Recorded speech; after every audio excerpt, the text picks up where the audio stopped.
शब्द लिखा गया है कैपिटल हिल। कैपिटल हिल क्या है, विचार करना है। नहीं याद आया? कैपिटल हिल है विश्व का सबसे बड़ा शेयर बाजार।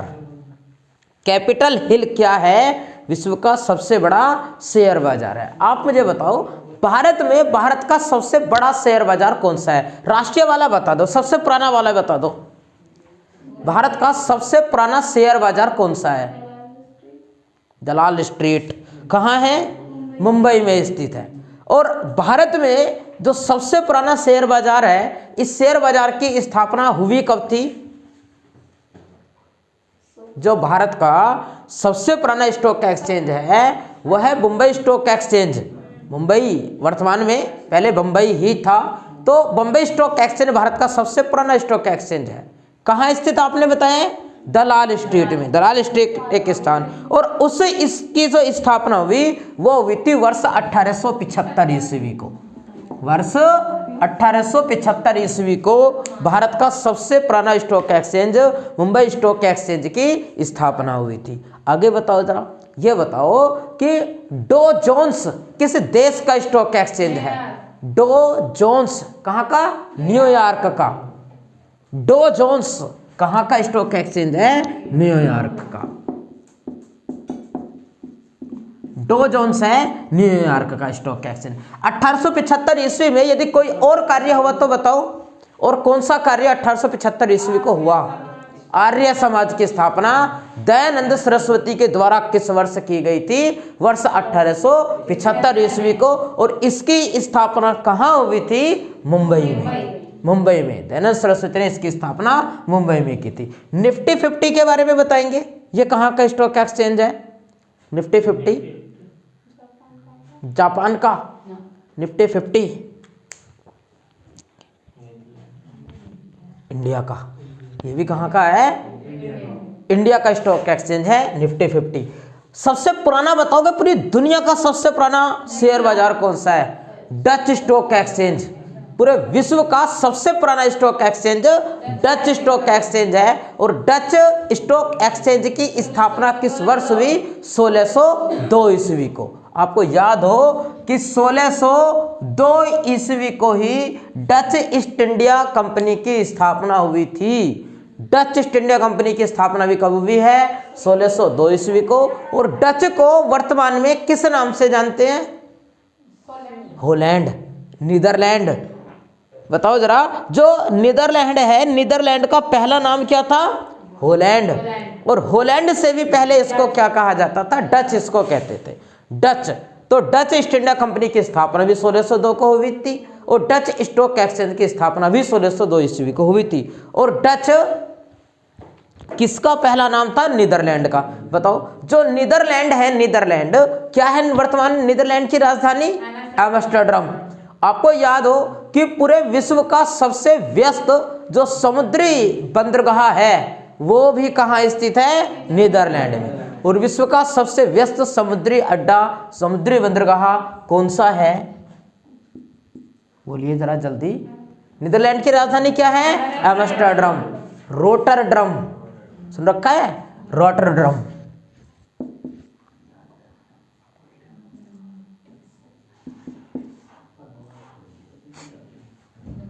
रोटरडम विश्व का सबसे व्यस्त जो बंदरगाह है रोटरडम, ये तो विश्व का सबसे व्यस्त हो गया। और भी पूछेगा कि विश्व की सबसे व्यस्त नदी कौन सी है? राइन। अब ये कह लें कि जो विश्व का सबसे व्यस्त बंदरगाह है रोटरडम नीदरलैंड में, ये किस नदी पर बना हुआ है? राइन नदी पर बना हुआ है। आप मुझे बताओगे कि जो राइन नदी है वो कहाँ से निकलती है?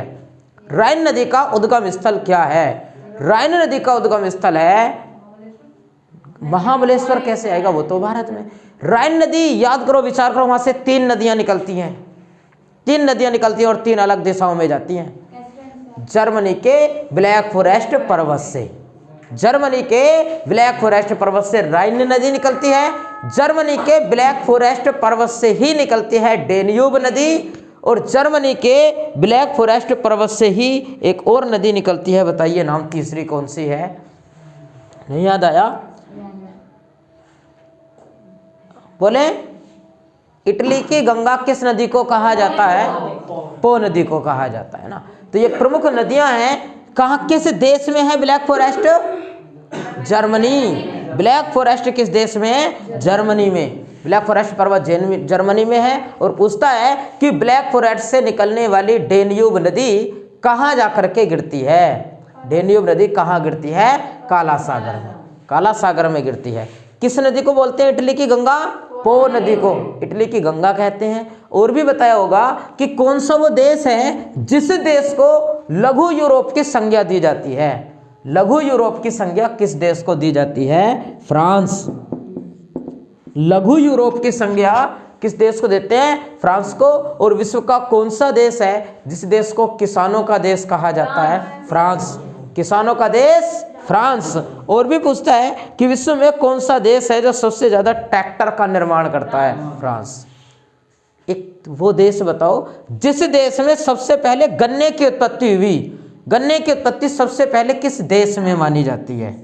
स्पेन में। गन्ने की उत्पत्ति सबसे पहले किस देश में मानी जाती है? स्पेन में मानी जाती है। स्पेन की राजधानी क्या है? मैड्रिड। और भी पढ़ा हो आपने कि पारे का उत्पादन सबसे ज्यादा कौन सा देश करता है? स्पेन। सबसे ज्यादा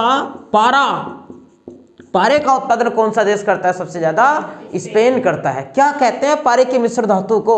अमलगम। पारे की मिश्र धातु क्या कहलाती है? अमलगम। पारे की मिश्र धातु को अमलगम कहा जाता है। पारे का कोई अयस्क बताओगे? सिनेबार।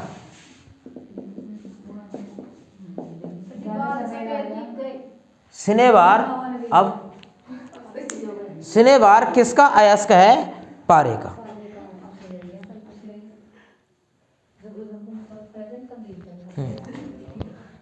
सिनेबार पारे का। किस देश, कौन सा देश करता है सबसे ज्यादा पारे का उत्पादन?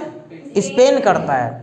पारे का उत्पादन स्पेन करता है। गन्ने की उत्पत्ति किस देश में मानी जाती है? स्पेन में मानी जाती है। गन्ने की उत्पत्ति स्पेन में। आप मुझे बताइए कि जो गन्ना है, गन्ना किस कुल का पौधा है? ऑप्शन में ग्रेम नहीं देने रखा और कहाँ से दे रखा है? लगाओगे कि नहीं लगाओगे? लगा देंगे। क्यों कि आपने ये पढ़ रखा है जो गेहूं है ना, गेहूं घास कुल में भी आएगा, ऑप्शन पर निर्भर करेगा। आपने इसका आंसर पढ़ रखा है ग्रेमनिक कुल भी, ऑप्शन पर निर्भर करेगा। कैसे ऑप्शन दिए हैं?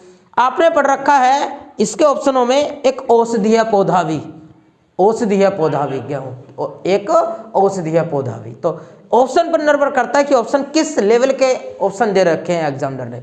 तो उसी प्रकार से जो गन्ना है वो घास कुल में भी आता है। जैसे बांस, पहले तो यही पढ़ते थे ना कि किस कुल का पौधा है, तो घास कुल का। घास कुल, ग्रेमनी कुल। बांस इसमें आएगा कि नहीं आएगा?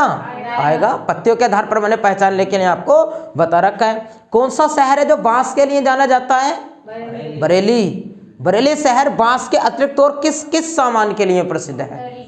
दरी निर्माण के लिए, दिया सलाई उद्योग के लिए और सुरमे के लिए।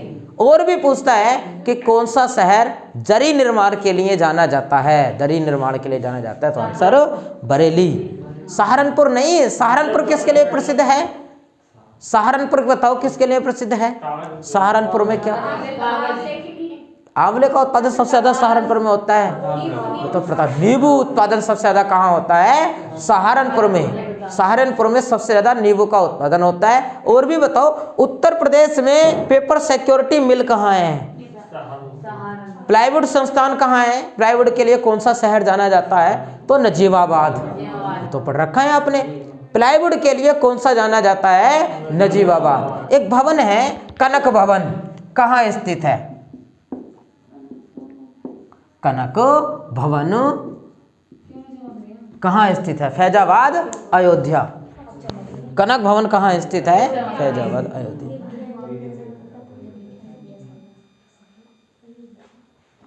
कनक भवन कहाँ है? अयोध्या। तो अयोध्या नाम कर दिया गया ना। बताओ जरा कहाँ है कनक भवन? अयोध्या के अंदर है कनक भवन। पिछले दिनों मैंने आपको एक स्तूप बहुत बेहतरीन पढ़ाया है, पूछने की पूरे चांस रहेंगे। जो कहाँ है? कुशीनगर में है। धमेक स्तूप के रामभर स्तूप। रामभर स्तूप कहाँ स्थित है? कुशीनगर में। रामभर स्तूप कुशीनगर में। और आपको याद हो कि उत्तर प्रदेश में कुशीनगर में अभी एक इंटरनेशनल एयरपोर्ट का उद्घाटन किया गया है। हाँ, एक कथन लिख रहे हैं, उसके बारे में बताओ। किसने कहा जिसकी लाठी उसकी भैंस, जिसकी लाठी उसकी भैंस।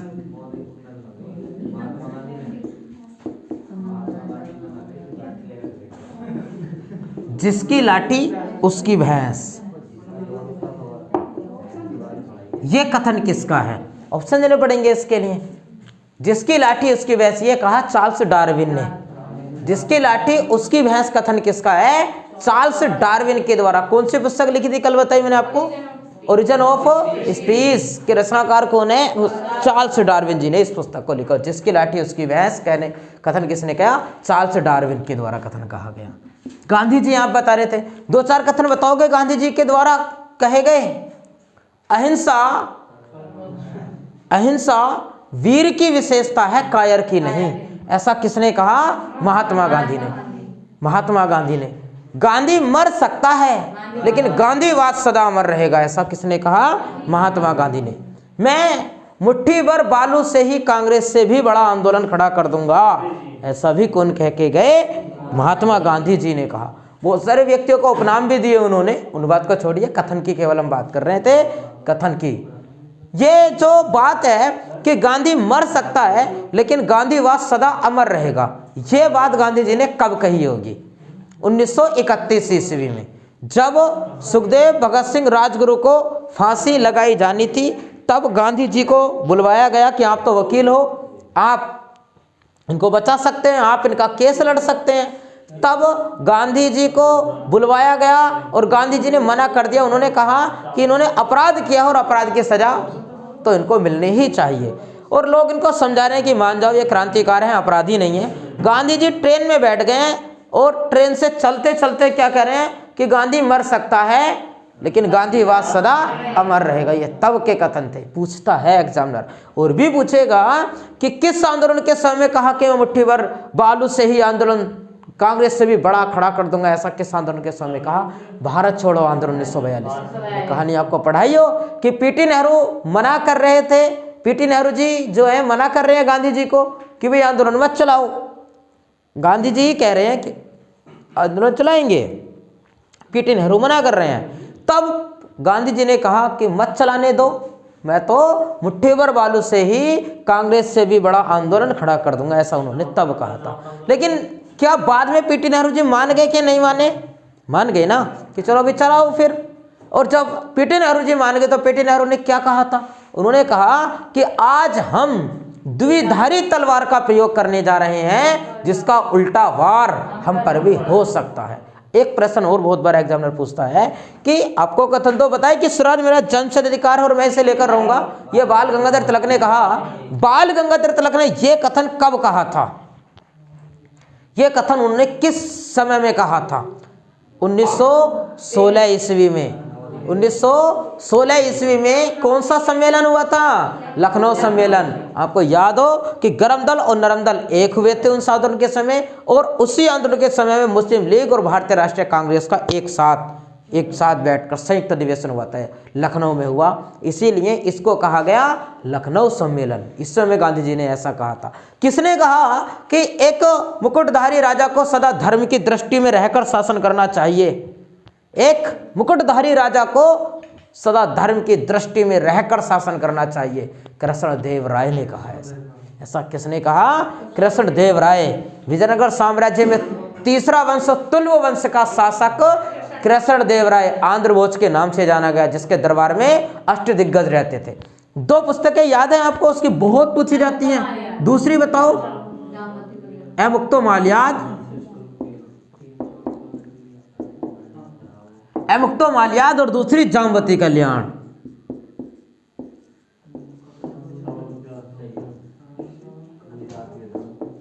यह पुस्तक तेलुगु भाषा की अमुक्तो माल्याद तेलुगु भाषा में लिखी, और जामवती कल्याण इसने किस भाषा में लिखी? संस्कृत भाषा में। संस्कृत भाषा की ये वाली, तेलुगु भाषा की ये वाली। और कृष्णदेव राय के शासनकाल को कहा गया तेलुगु भाषा का क्लासिक युग। तेलुगु भाषा का क्लासिक युग किसके काल को कहा गया? कृष्णदेव राय के। वो लैंग्वेज कौन सी है जिस लैंग्वेज को कहा गया Italian of the east, Italian of the east किस भाषा को कहा गया? तेलुगु भाषा को। इटालियन ऑफ द ईस्ट,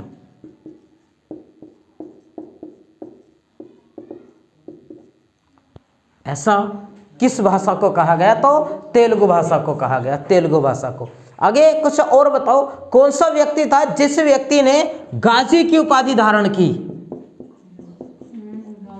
गाजी की उपाधि किसने धारण की? गयासुद्दीन तुगलक। गयासुद्दीन तुगलक ने तो धारी की चलो, और किसने धारण की? बाबर ने। गाजी की उपाधि बाबर ने किस युद्ध को जीतने के पश्चात धारण की थी? पानीपत की पहली लड़ाई। और किस लड़ाई को जीतने के पश्चात बाबर ने अफगान में एक एक चांदी का रुपया बंटवाया था? पानीपत की पहली लड़ाई जीतने के पश्चात बाबर ने अफगान में एक एक चांदी का रुपया बंटवाया कि मैंने भारत में मुगल साम्राज्य की स्थापना कर ली है। और काफिरों का वध करने वाले की जो उपाधि, यानी गाजी का अर्थ होता है काफिरों का वध करने वाला, और गाजी की जो उपाधि धारण की वो उसने की खानवा की लड़ाई को जीतने के पश्चात। और आपको याद हो कि जब बाबर, इब्राहिम लोदी का शासनकाल चल रहा था भारत में, और इब्राहिम लोदी के जो सरदार थे, व्यक्ति उसके मंत्री, उसमें दौलत खां लोदी और आलम खां लोदी थे। क्योंकि जो लोदी वंश था, लोदी वंश में पहले आया था बहलोल लोदी। बहलोल लोदी वर्ष 1414 से लेकर 1451 से लेकर 1526 ईस्वी तक लोदी वंश चला। उसमें बहलोल लोदी आया। बहलोली नामक सिक्का किसने चलवाया था? तो बहलोल लोदी ने। बहलोली नामक सिक्का किसने चलवाया? बहलोल लोदी ने। बताइए कैपिटल हिल क्या है? विश्व का सबसे बड़ा स्टॉक एक्सचेंज है। भारत का stock exchange, Mumbai stock exchange की स्थापना कब हुई? 1875 ईस्वी को। डो जोन्स कहाँ का स्टॉक एक्सचेंज है? न्यूयॉर्क का। 1602 में किस स्टॉक एक्सचेंज की स्थापना हुई? डच स्टॉक एक्सचेंज, या फिर बताओ, और डच ईस्ट इंडिया कंपनी, दोनों में से देखा कुछ। रोटरडम विश्व का सबसे व्यस्त बंदरगाह है, और किस देश में है? नीदरलैंड में। किस नदी पर है? राइन नदी पर अवस्थित है यह बंदरगाह। किसानों का देश कहते हैं फ्रांस को। पारे की उत्पत्ति किस देश में मानी जाती है? स्पेन में। गन्ने की उत्पत्ति स्पेन। पारा का अयस्क सिनेवार और मिश्र धातु को अमलगम कहा जाता है। कहाँ है? कनक भवन अयोध्या में है। जिसकी लाठी उसकी भैंस कथन किसका है? Charles Darwin. जिसकी लाठी उसकी भैंस किसने कहा? चार्ल्स डार्विन ने कहा। अमुक्तो माल्याद और जामवती कल्याण, ये दोनों पुस्तकें किसकी हैं? कृष्ण देव राय की पुस्तकें हैं। किस भाषा को इटालियन ऑफ द ईस्ट कहा गया?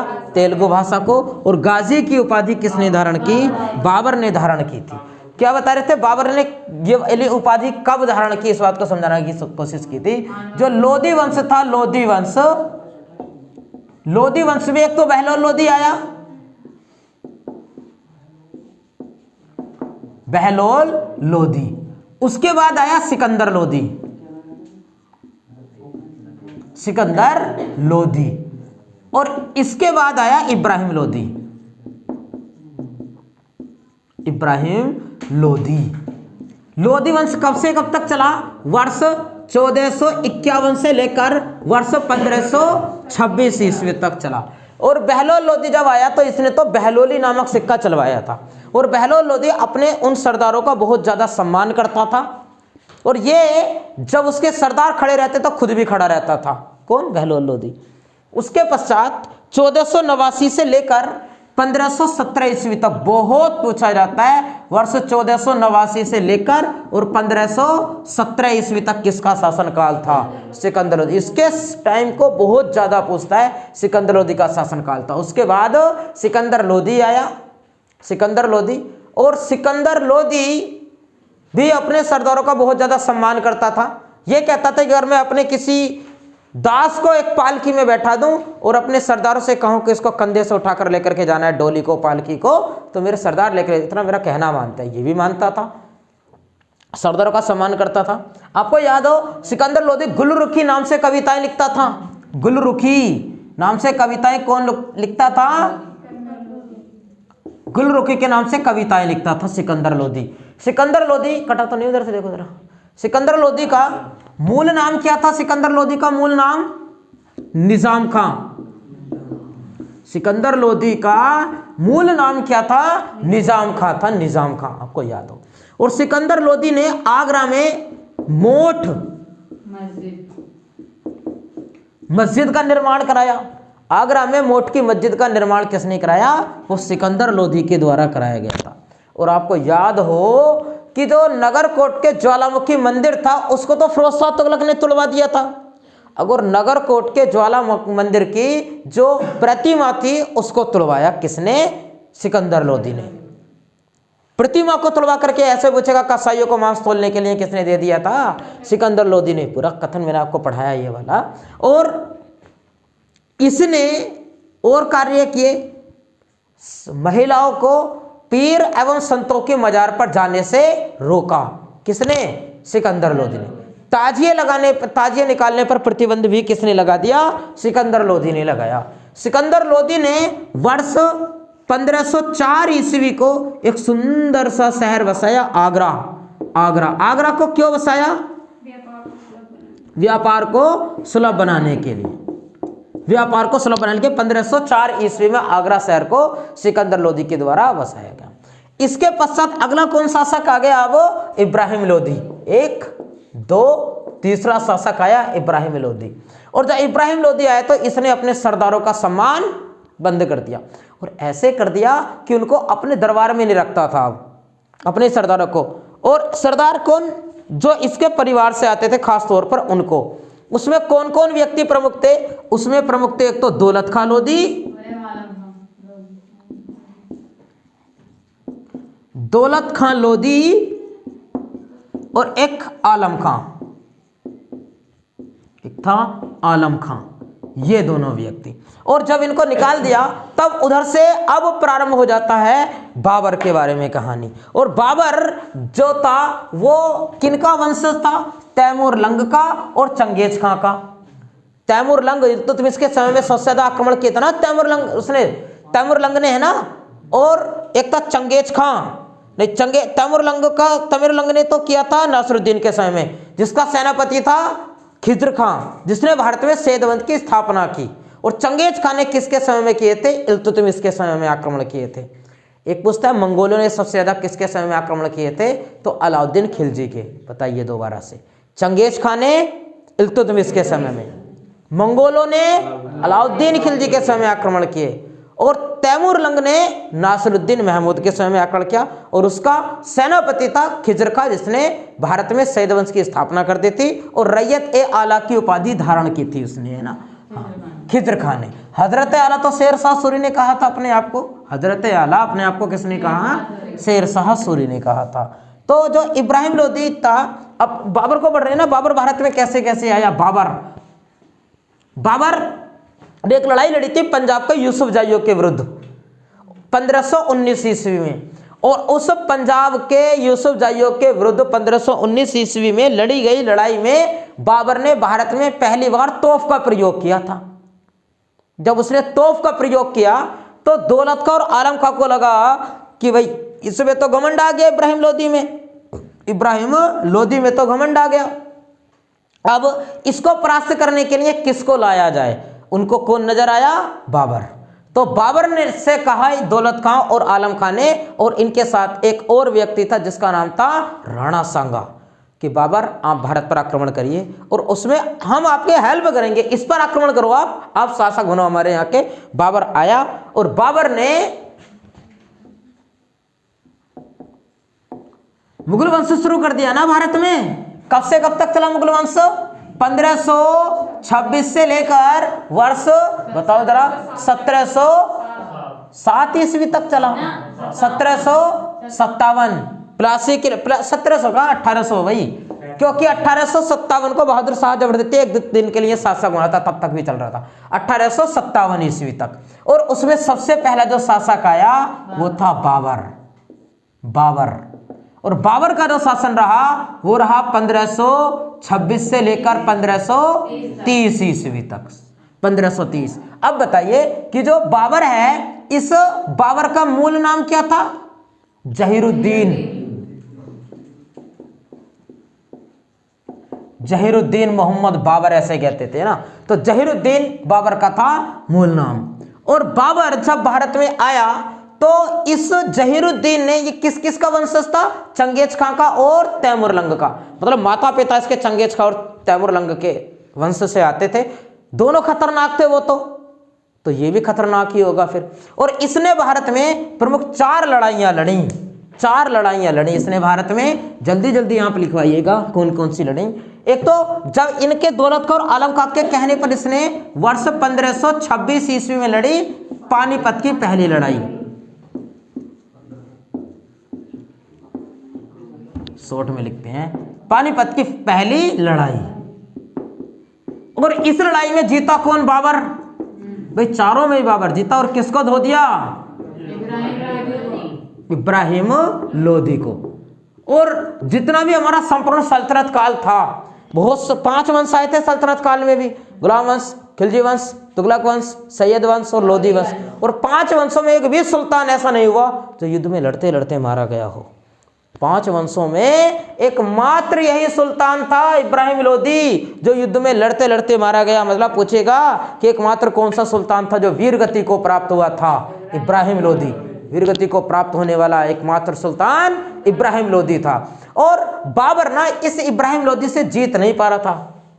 इब्राहिम लोदी से, भाई सेना तो कमी थी उस बाबर के पास में, वो तो बाहर से आया है, इसके पास तो खुली सेना है, जीत नहीं पा रहा था। लेकिन बाबर जीत कैसे गया फिर? क्योंकि बाबर के पास में एक तोफ थी और उसकी तोफ का नाम क्या था? इलियास फर्स्ट। बाबर की तोफ का नाम क्या था? इलियास फर्स्ट। कहां तक का दिख रहा है?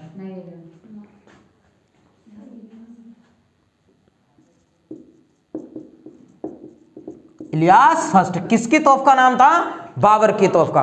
और फिर उस तोफ को जो प्रमुख व्यक्ति थे तलत चलाने वाले, उनका नाम अली और मुस्तफ़ा, अली हसन, हवे मुस्तफ़ा।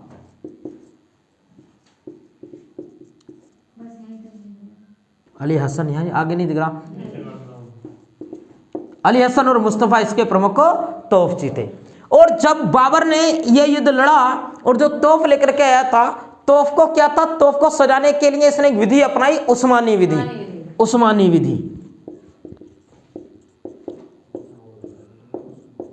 ये उस्मानी विधि क्या थी कि जो इसकी तोफ थी उस तोफ को बैलगाड़ी में बांधा जाता था। और बैलगाड़ी में बांध करके जैसे होती है ना गाड़ी, उसको उठा सकते हैं, निशाना लगा सकते हैं, और जब तोफ से गोला दगे तो हले ना वो, इसलिए बैलगाड़ी में बांधा जाता था। और इस विधि को क्या कहा गया था? उस्मानी विधि कहा गया था। और बाबर ने जब भारत में उस्मानी विधि को अपनाया, इसके पश्चात की कहानी यहां से सुनिए। जब इसने ये वाली लड़ाई लड़ी 1526 ईस्वी की, तो राणा सांगा ने कह दिया था ना कि आप लड़िए, मैं आपकी हेल्प करूंगा। लेकिन आया नहीं राणा सांगा हेल्प करने के लिए, बड़ी मुश्किल से जीत पाया बाबर। इस लड़ाई के जीतने के बाद ही भारत में मुगल वंश की नींव तो रखी गई और इसने प्रसन्न होकर अपने एक एक चांदी का रुपया भी बांटा बाबर ने। बहुत उदार व्यक्ति था, उदार उदार उदार। और जब उदार था तो लोग इसको इसकी उदारता के कारण क्या कहते थे? कलंदर कहते थे। कलंदर, कलंदर के नाम से किसे जाना गया था? तो बाबर को। 1527 में, 1527 ईस्वी में इसने एक युद्ध और लड़ा, इसको कहा गया खानवा की लड़ाई।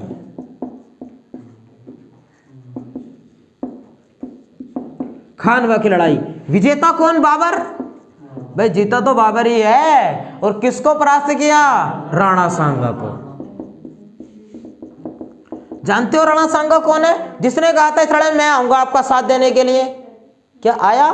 नहीं आया। फिर इसने इसका बदला लिया, इसका क्रोध आया और इसने इसको धो दिया। उसके पश्चात अगली लड़ाई और लड़ी इसने वर्ष 1528 ईस्वी में, और इस लड़ाई को कहा गया चंदेरी की लड़ाई। चंदेरी की लड़ाई। और इस चंदेरी की लड़ाई में भी जीता बाबर। और जीतने के बाद इसको हराया। किसको? इसने मैदीना राय को। मैदीना राय को इसने परास्त किया। इसके पश्चात इसने एक युद्ध भारत में और लड़ा, वर्ष 1500 घाघरा की लड़ाई। घाघरा की लड़ाई, इसमें भी जीता बाबर। और इसमें हराया अफगानी सेना को।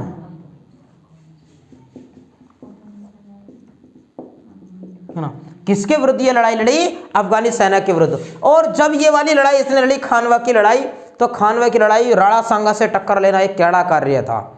युद्ध चल रहा है, सेना जीतने से कतरा रही है। कतरा क्या रही है? बस में नहीं है लगभग। तो क्या होता था कि जब युद्ध चलने के बाद रात को सेना आती थी, विश्राम करती थी, आराम करती थी, तो बाबर को कहां नींद आ रही है रात को?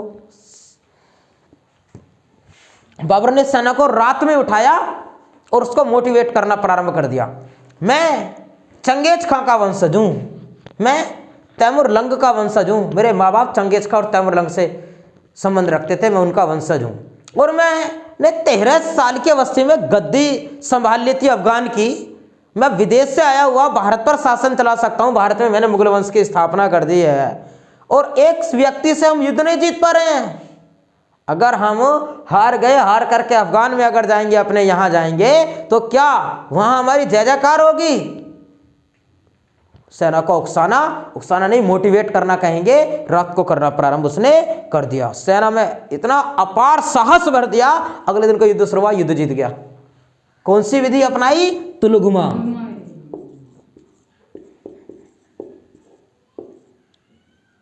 नीति लिखते हैं, नीति, विधि नहीं, नीति। कौन सी नीति ये बाबर ने युद्ध की अपनाई थी? तो तुलुगमा नीति। बाबर ने युद्ध की तुलुगमा नीति को अपनाया। उसके पश्चात बाबर की मृत्यु हो गई 1530 ईस्वी को। 1530 ईस्वी को बाबर की मृत्यु। क्या कहते थे? इसकी उदारता के कारण बाबर को क्या कहा जाता था? कलंदर। उदारता के कारण कलंदर कहते थे। भाई अफगान में रुपए बांटे इसने, कलंदर। और इसने कौन सी उपाधि धारण की? गाजी। इसको हराने के बाद राणा सांगा को, गाजी का मतलब काफिरों का वध करने वाला, और काफिर मतलब धर्म का नाश करने वाला, ये उपाधि इसने धारण की। और जब बाबर था, बाबर के बारे में एक प्रश्न पूछता है कि कौन सा वो मुगल शासक था जो मुगल शासक अपनी डायरी में फूल पत्तियों का जिक्र करता था? बाबर ने अपनी एक आत्मकथा लिखी थी, उस आत्मकथा का नाम था तुजुक-ए बाबरी। तुजुक-ए बाबरी। और किस भाषा में लिखी? तुर्की भाषा में। बाबर ने अपनी आत्मकथा किस भाषा में लिखी थी? तो तुर्की भाषा में इसने अपने आत्मकथा को लिखा। इसको बाग बगीचे, नदियां, बहता पानी, झील, झरने बहुत पसंद थे, और अपनी डायरी में उनका जिक्र करता था। और इसने आगरा के आसपास 1200 बाग लगवाए थे, बागों का निर्माण कराया था इसने। और जब इसकी मृत्यु हुई तो इसके ना 4 पुत्र थे इसके, आस्कार, हिंदाल, कामरान और हुमायूं। आस्कार, हिंदाल, कामरान, हुमायूं। और उन 4 पुत्रों में हुमायूं इसका सबसे बड़ा पुत्र था। हुमायूं इसका सबसे बड़ा पुत्र था। और हुमायूं जब बड़ा पुत्र था तो राजा उसको बनना था। और एक बार हुमायूं बीमार पड़ गया, और जब बीमार ऐसा पड़ा कि सही होने का नाम नहीं ले रहा, और सारे जितने वैद्य थे, जितने हकीम थे, सबने हाथ खड़े कर दिए, हमारे बस के नहीं है इसको बचाना। बाबर ने उन्हीं हाथों से फिर उस अल्लाह ताला को, परमपिता परमेश्वर को ये प्रार्थना की कि हे अल्लाह ताला, अगर मेरा पुत्र सही हो जाए, भले ही उसके जगह मैं बीमार पड़ जाऊं। अल्लाह ताला ने सुन ली। हुमायूं सही होता चला गया, बाबर बीमार पड़ता चला गया, और इतना बीमार पड़ा 1530 ईस्वी में निकल लिया। और जब मृत्यु हो गई 1530 ईस्वी में, तो बाबर को दफना दिया गया आगरा के आराम बाग में। आराम बाग में कहाँ है बाबर का मकबरा? पहला आगरा के आराम बाग में। और उसके पश्चात इसकी पत्नी ने कहा लोगों को कि वे आपने यहाँ क्यों दफना दिया? उन्होंने तो मुझसे वादा किया था कि मुझको मेरे ससुराल काबुल में दफनाया जाए। चलो वहाँ भी दफनाएंगे। फिर यहाँ से इसका मकबरा उखाड़ा और कहाँ ले गए? काबुल। बाबर के 2 मकबरे हैं। किस मुगल शासक को 2 बार दफनाया गया था? तो बाबर को, एक तो आगरा के आराम बाग में और दूसरा तो काबुल में, अफगानिस्तान में काबुल में। इसको 2 बार दफनाया गया बाबर को। बाबर की जब मृत्यु हो गई, उसके पश्चात उसका पुत्र शासक बनता है। नाम बताइए? हुमायूं। तो सही हो गया। और हुमायूं के जीवन की ये सबसे बड़ी भूल थी कि हुमायूं ने अपना साम्राज्य अपने भाइयों में बांट दिया था। राजा खुद है, लेकिन डिसीजन अपना जो साम्राज्य है वो अपने बाकी भाइयों में बांट दिया। और उसके पश्चात अयोग्य शासक घोषित हुआ। क्यों? 1530 से 1540 तक तो रहा था हुमायूं। उसके पश्चात कौन आ गया था? शेर शाह सूरी आया था आक्रमण करने के लिए, शेर शाह सूरी आ गया था। बाबर की कहानी होती है फिनिश। बाबर ने एक सिक्का चलवाया, नाम आप मुझे बताओ कि बाबर ने कौन सा सिक्का चलवाया था? शाहरुख, हाँ, शाहरुख नामक सिक्का किसने चलवाया? बाबर ने। शाहरुख नामक सिक्के का प्रचलन कराया था बाबर ने। मुगल वंश की स्थापना की किसने? बाबर ने। कब से कब तक चला मुगल वंश? 1526 से 1857 ईस्वी तक। बाबर किनका वंशज था? चंगेज खां और तैमूरलंग का। बाबर ने भारत में पहली बार तोप का प्रयोग किनके विरुद्ध किया था? पंजाब के यूसुफजाइयों के विरुद्ध। कब? 1519 ईस्वी को। किसने भेजा था निमंत्रण बाबर के पास? दौलत खां और आलम खां लोधी ने। राणा सांगा भी गया था, राणा सांगा ने लेकिन क्या हेल्प की थी लड़ाई में उसकी? नहीं की थी। और यही कारण रहा कि बाद में धो दिया, बाबर ने राणा सांगा को परास्त कर दिया। ये बताइए, ये तो राणा सांगा था, एक था राणा कुंभा। राणा कुंभा के बारे में बता दो, क्या जानते हो? राणा कुंभा कौन था? राणा कुंभा चित्तौड़ का, चित्तौड़ में, चित्तौड़गढ़ राजस्थान में विजय स्तंभ का निर्माण किसने कराया था? राणा कुंभा ने। आप बताओ कि चित्तौड़गढ़ में विजय स्तंभ का निर्माण राणा कुंभा ने किनको हराने के बाद कराया था? किसको हराने के बाद उसका निर्माण कराया था?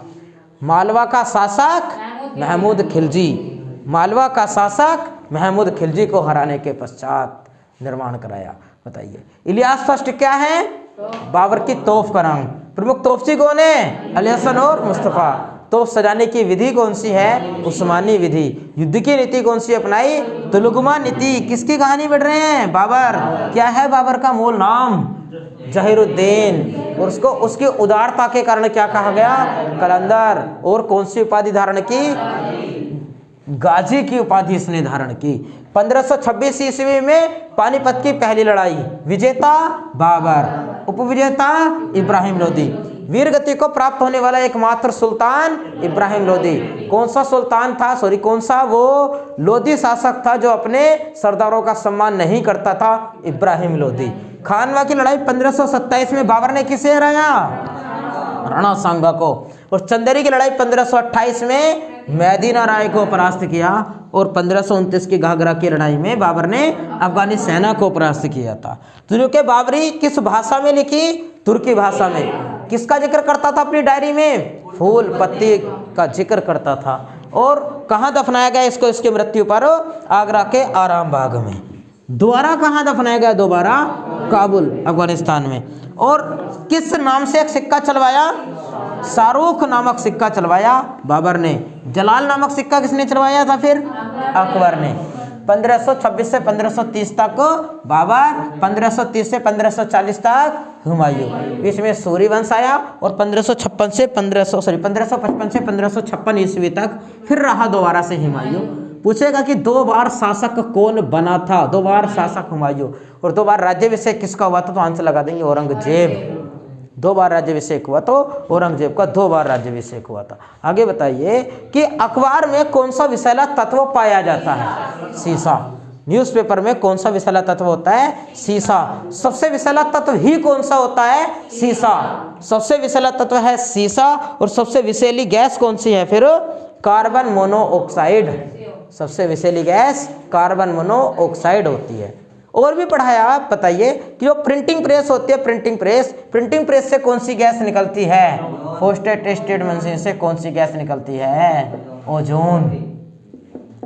ओजोन। और कौन सी गैस है जो ओजोन को हानि पहुंचाती है?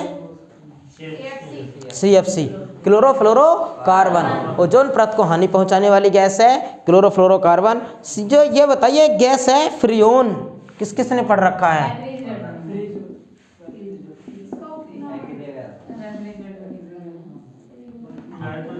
फ्रियोन किस गैस का अन्य नाम है? फ्रियोन किसका अन्य नाम है? क्लोरोफ्लोरोकार्बन को अन्य किस नाम से जाना जाता है? तो फ्रियोन के नाम से। CFC, क्लोरोफ्लोरोकार्बन को अन्य किस नाम से जानते हैं? फ्रियोन के नाम से तो जाना जाता है। क्लोरोफ्लोरोकार्बन को अन्य फ्रीओन के नाम से जाना जाता है। आगे बताओ जरा, जो खाद्य पदार्थ हैं, खाद्य पदार्थ उनको सुरक्षित रखने के लिए उसमें कौन सा रासायन मिलाया जाता है? सोडियम बेंजोएट, उसमें मिलाया जाता है सोडियम बेंजोएट। यूनिवर्सिटी में आया ये वाला सवाल।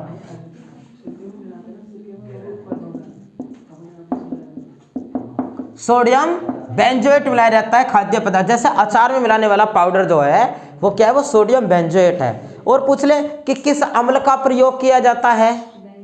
बेंजोइक अम्ल। बेंजोइक अम्ल ना दे तो आंसर में देगा एसिटिक अम्ल। एसिटिक अम्ल भी होता है, अगर आप दुकान से लेकर के आते हो तो एसिटिक एसिड की आपको एक शीशी दे देता है डॉक्टर। तो एसिटिक अम्ल या बेंजोइक अम्ल का प्रयोग करते हैं खाद्य पदार्थों को सड़ने से, खराब होने से बचाने के लिए।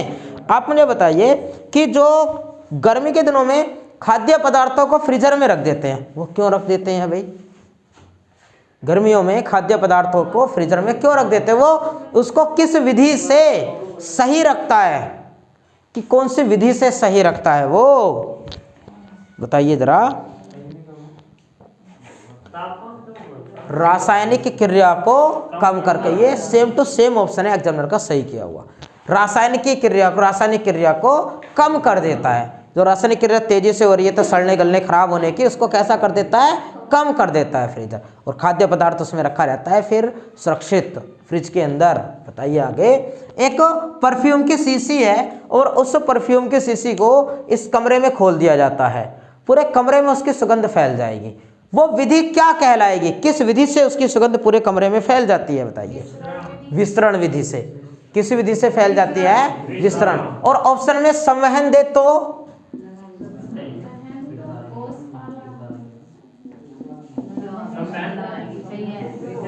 विसरण या संवहन विधि से। विसरण या संवहन क्या होता है कि जब अणु भी गति करें, अणु भी गति करते हैं तो उस क्रिया को विसरण या संवहन कहा जाता है। जब परफ्यूम की शीशी को खोला गया, उससे निकली हुई सुगंध गैस के कमरे के गैस के अणुओं से मिल गई और पूरे कमरे में फैल गई, तो यहां से वहां अणु भी गए हैं, तो उस विधि को कहते हैं विसरण या संवहन। एकदम आपसे पूछेगा कि पानी किस विधि से गर्म होता है?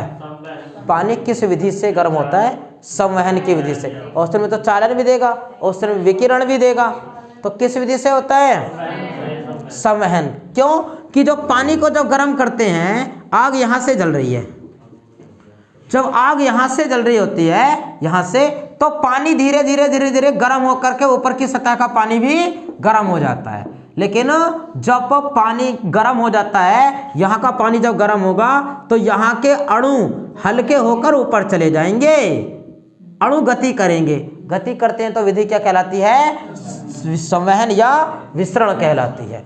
आप ध्यान दो जरा कि अगर लोहे की एक छड़ को गर्म करने लग जाए, ये एक लोहे की छड़ है, इस लोहे की छड़ को हम गर्म करते हैं, इसका सिरा यहाँ से गर्म करना प्रारंभ किया हमने, धीरे धीरे ये वाला यहाँ तक का हिस्सा इसका गर्म होता चला जाएगा। क्या लोहे के जो अणु यहाँ थे वो यहाँ पहुँचेंगे?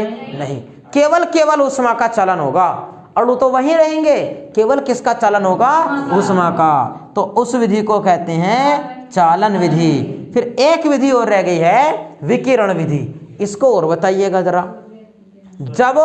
जब ऊष्मा का स्थानांतरण बिना किसी माध्यम के हो, ऊष्मा का स्थानांतरण बिना किसी माध्यम के होता है, तो उस विधि को क्या कहते हैं? विकिरण विधि कहते हैं। यह क्या हो गया? ये संवहन या विसरण। यह हो गया चालन, लोहे की छड़ में चालन। और विकिरण विधि का मतलब कि जो सूर्य है, सूर्य और पृथ्वी के मध्य है जो अंतरिक्ष है, पृथ्वी पर वायुमंडल तो मात्र 800 किलोमीटर तक है, पृथ्वी पर वायुमंडल तो 800 किलोमीटर तक है, लेकिन जो उसके ऊपर निर्वात प्रारंभ हो जाता है, फिर तो वायुमंडल है ही नहीं, कोई माध्यम ही नहीं है, ना गैस है, ना ठोस है, ना जल है, कुछ है ही नहीं, और फिर भी सूर्य की किरणें यहाँ तक आती हैं। क्यों? कि वो अवरक्त किरणें हैं। और जब ये किरणें पृथ्वी पर बिना किसी माध्यम तक पहुँच जाए, ऊष्मा पृथ्वी तक बिना माध्यम तक पहुँचती है, तो इस विधि को ही कहते हैं विकिरण। विकिरण विधि इस विधि को कहा जाता है। वैसे सूर्य का जो प्रकाश है, उसमें पराबैंगनी किरणें आती हैं, कितना प्रतिशत पराबैंगनी किरणें पृथ्वी पर पहुँचती हैं? 1%। सूर्य से आने वाली पराबैंगनी किरणों का कितना प्रतिशत पृथ्वी पर पहुंचता है? तो मात्र 1% पराबैंगनी किरणें पृथ्वी पर पहुंचते। बाकी कहां चली जाती हैं? बाकी वापस हो जाती है। कितना परसेंट पराबैंगनी किरणें पृथ्वी पर पहुंचती हैं? तो 1%। बाकी ओजोन परत उनको अवशोषित कर लेती है, उनको परावर्तित कर देती है, और ओजोन परत से ही पृथ्वी का वायुमंडल का तापमान बढ़ना प्रारंभ हो जाता है। क्योंकि जो वायुमंडल है, वायुमंडल में सबसे नीचे तो क्षोमंडल है, क्षोमंडल में ऊंचाई पर जाने पर तापमान घटता है। बताओ कितनी ऊंचाई पर जाने पर तापमान कितना घट जाता है? 165 मीटर की ऊंचाई पर जाने पर तापमान में 1 डिग्री सेंटीग्रेड की कमी हो जाती है। क्षोमंडल में 165 मीटर ऊंचाई पर जाने पर तापमान में 1 डिग्री सेंटीग्रेड की कमी हो जाती है। तो क्षोमंडल में होती है कमी, समताप मंडल में समान बना रहता है। उसके बाद जो ओजोन लेयर है उससे प्रारंभ होना गर्म होता है। आगे बताइए कि अगर हम पृथ्वी की गहराई में जाते हैं तो तापमान घटता है या बढ़ता है? पृथ्वी की गहराई में जाने पर तापमान बढ़ता है। कैसे कह सकते हो? क्योंकि पृथ्वी के केंद्र में मैग्मा भरा हुआ है, गर्म तरल लावा भरा हुआ है, ज्वालामुखी विस्फोट के रूप में वह बाहर निकलता है। तो अब सीधी सी बात ये हो गई कि अगर पृथ्वी के केंद्र में गहराई में जाते हैं, अंदर क्यों जाते हैं, गहराई के अंदर अगर जाते हैं तब तापमान घटेगा या बढ़ेगा? तापमान बढ़ेगा। फिर कितने गहराई में जाने पर कितने डिग्री सेंटीग्रेड की वृद्धि हो जाएगी? बताइए जरा, जल्दी बताओ। कितनी गहराई में जाने पर 1 डिग्री सेंटीग्रेड तापमान में वृद्धि हो जाती है? 32 मीटर। 32 मीटर की गहराई में जाने पर तापमान में 1 डिग्री सेंटीग्रेड की क्या होती है? वृद्धि। और 165 मीटर ऊंचाई पर जाने पर तापमान में 1 डिग्री सेंटीग्रेड की होती है कमी। कमी होती है ऊंचाई पर जाने पर, पर्वतों पर बर्फ जमी मिलती है ना ऊंचाई पर। वायुमंडल पर क्या प्रभाव पड़ता है? वायुमंडल पर क्या प्रभाव पड़ता है ऊंचाई पर जाने पर? बताइए जरा, वायुमंडल के दाब पर क्या प्रभाव पड़ेगा? हाँ, वायुमंडल कम हो जाएगा, दाब भी कैसा हो जाएगा? कम हो जाएगा। क्योंकि आप ध्यान दीजिए कि जो गैसों का आवरण है वो सबसे ज्यादा घनत्व कहाँ है? क्षोमंडल में। सबसे ज्यादा गैसें भी कहाँ है? क्षोमंडल में, नीचे की सतह पर। भारी गैसें भी कहाँ है? क्षोमंडल में। तो ऊंचाई पर जाने पर वायुमंडल गैसों का आवरण कम होता चला गया, उनका घनत्व कम होता चला गया है। और 800 किलोमीटर 900 किलोमीटर की ऊंचाई पर जाने पर वायुमंडल हो जाता है समाप्त। एक पॉइंट लिखा है, किसे कहते हैं? राजमार्गों का चौराहा। कानपुर को राजमार्गों का चौराहा किसे कहा जाता है? कानपुर को कहते हैं। बताओगे कि भारत का पहला वो शासक कौन था जिस शासक ने भारत में प्रथम बार राजमार्ग बनाने प्रारंभ किए थे? अशोक। याद करो, जब अशोक ने बौद्ध धर्म अपनाया, बौद्ध धर्म का प्रचार प्रसार जब अशोक ने प्रारंभ किया, तब अशोक ने बौद्ध धर्म का प्रचार करने के लिए कहीं बुद्ध सन्यासों को कोई दिक्कत ना आए, जिन लोगों ने बुद्ध धर्म अपनाया उनको कोई समस्या ना आए, उनको लगे कि हाँ सब कुछ अच्छा है, तो उसने बुद्ध सन्यासियों को जाने के लिए राजमार्गों का निर्माण कराया था। सर्वप्रथम निःशुल्क औषधालय खुलवाई उसने, सर्वप्रथम सड़कों के किनारे पर कुएं खुदवाए। किसने? अशोक ने। राजमार्ग बनवाए, निःशुल्क औषधालय और सड़कों के किनारों पर कुएं खुदवाए अशोक ने। उसके अतिरिक्त अगर देखें फिरोज शाह तुगलक को, तो फिरोज शाह तुगलक ने भी क्या कार्य किया था भाई? असहाय स्त्रियों के लिए एक विभाग की स्थापना की थी, दीवान ए खैरात विभाग। याद होगा आपको, दीवान ए खैरात विभाग की स्थापना किसने की? फिरोज शाह तुगलक ने। और फिरोज शाह तुगलक ने और कार्य किए कि इसने दास के बारे में पढ़े हो? सबसे ज्यादा दास फिरोज शाह तुगलक के समय में, उसकी देखरेख के लिए दीवान ए बंदगा नामक विभाग की स्थापना की थी। दीवान ए बंदगा नामक विभाग की स्थापना की थी। और ये बताओ, जो फिरोज शाह तुगलक है, ये फिरोज शाह तुगलक अशोक को लाइक करता था कि नहीं करता था? करता था। कैसे? अशोक के जो शिलालेख थे, एक तो मेरठ में और एक टोपरा में, टोपरा हरियाणा में पड़ता है, उन शिलालेखों को उठाया और कहाँ स्थापित करवा लिया उनको? दिल्ली में। और क्या कहा था कि ये शिलालेख तो सोने के शिलालेख हैं। अशोक के शिलालेखों को सोने के शिलालेख किसने बताया था? फिरोज शाह तुगलक ने। और प्राचीन धार्मिक ग्रंथों का फारसी भाषा में अनुवाद भी किसने करवाना प्रारंभ किया? वो भी फिरोज शाह तुगलक ने। भाई सबसे पहले तो फिरोज शाह तुगलक के समय में ही हुआ था, और यही कारण भी रहा कि फिरोज शाह तुगलक को कहा गया सल्तनत काल का अकबर। ऐसे 2 सवाल पूछेगा कि प्राचीन धार्मिक ग्रंथों का फारसी भाषा में सबसे ज्यादा अनुवाद किसके समय में हुआ था? तो आंसर लगाएंगे फिरोज शाह तुगलक के समय में हुआ था। सॉरी अकबर के समय में, किसके समय सबसे ज्यादा वाला बोला ना, किसके समय में हुआ था, अकबर के, लेकिन शुरुआत किसके समय से हुई थी, फिरोज शाह तुगलक के। इसीलिए इतिहासकारों ने दोनों की कंपेयर करते हुए फिरोज शाह तुगलक को सल्तनत काल के अकबर की संज्ञा दी। एक शब्द है गोत्र, आपको बताना है कि जो गोत्र शब्द है, गोत्र शब्द, इसका जिक्र सर्वप्रथम किस किस वेद में मिलता है। दो प्रकार से पूछता है कि गोत्र व्यवस्था कब से प्रचलन में आई, तो उत्तरावैदिक काल से। गोत्र व्यवस्था कब से प्रचलन में आई, उत्तरावैदिक काल से। अब बताइए जरा कि जब उत्तरावैदिक काल से प्रारंभ हुई है तो ऋग्वेद में तो जिक्र होगा नहीं, क्योंकि ऋग्वेद तो पहले ही लिखा गया, वो ऋग्वेदिक काल तो पहले ही हो गया। इसकी जानकारी मिलती है अथर्ववेद में। गोत्र शब्द का जिक्र सर्वप्रथम किस वेद में मिलता है, तो अथर्ववेद में। किसने लिखा अथर्ववेद को, अथर्वा ऋषि। और ऋग्वेद को किसने लिखा, ऋग्वेद को तो 73 ऋषियों ने लिखा था। ऋग्वेद की रचना कितने ऋषियों ने की थी, 73 ऋषियों ने ऋग्वेद की रचना की। एक औषधि का नाम लिखते हैं, उसके बारे में आप जरा बताएंगे। औषधि का नाम है रोटावेक। हाँ, डायरिया से निपटने के लिए किस औषधि का प्रयोग किया जाता है, रोटावेक औषधि। डायरिया से निपटने के लिए, डायरिया को समाप्त करने के लिए किस औषधि का प्रयोग करते हैं, रोटावेक। क्यूनाइन का प्रयोग और बताओ किस में करते हैं, क्यूनाइन, क्यूनाइन का प्रयोग किस में किया जाता है, मलेरिया के उपचार में। मलेरिया के उपचार में किस औषधि का प्रयोग होता है, तो क्यूनाइन औषधि का। एक औषधि मैंने आपको पढ़ाई है ब्रांथ वैक्सीन, कुछ अलग हटके, ब्रांथ वैक्सीन। पशुओं में गला घोट के उपचार में किस औषधि का प्रयोग होता है, ब्रांथ वैक्सीन का। एक औषधि मैंने आपको पढ़ाई AZT या जूडोवुडिन।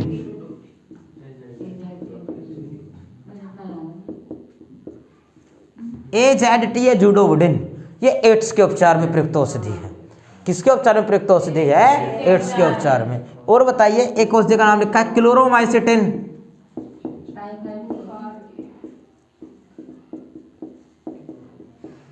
क्लोरोमाइसिटिन औषधि का प्रयोग किसके उपचार हेतु किया जाता है, टाइफाइड। यक्ष्मा के उपचार में किसका प्रयोग करते हैं, यक्ष्मा के उपचार में स्ट्रेप्टोमाइसिन, कुछ कहते हैं इसको।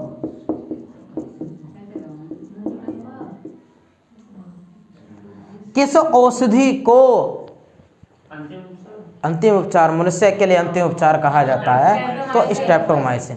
किस औषधि को मनुष्य के लिए अंतिम उपचार माना जाता है, स्ट्रेप्टोमाइसिन को। बताइए जरा। ओजोन परत को हानि पहुंचाने वाली गैस CFC, किसमें मापते हैं ओजोन परत की इकाई, डोप्सन में। और ओजोन परत को हानि पहुंचाने वाली गैस CFC को अन्य किस नाम से जानते हैं, फ्रोन के नाम से।